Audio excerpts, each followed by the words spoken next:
হচ্ছে সুইটি রেসিপি।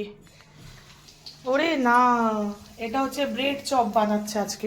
এই হচ্ছে আলু, আর এই হচ্ছে ম্যারিনেট করে রাখা ব্রেড। আজকে সুইটির রেসিপি ব্রেড পকোড়া। সবার ফার্স্টে হচ্ছে ব্রেড একটু জলে ডিপ করে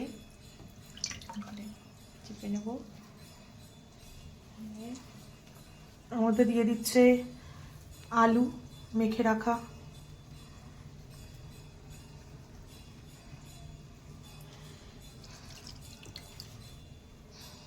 এটাকে ভালো করে একদম টাইট করে ফোল্ড করতে হবে যাতে তেলে দিলে পরে না খোলে।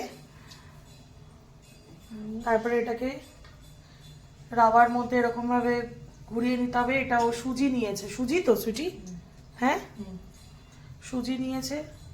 ভীষণ ক্রিস্পি হয়েছে, দারুণ খেতে হয়েছে। আমি একটা টেস্টও করেছি, দারুণ। বলো সুইটির রেসিপিটা কেমন লাগলো, সবাই বাড়িতে অবশ্যই ট্রাই করো। বাই বাই কর।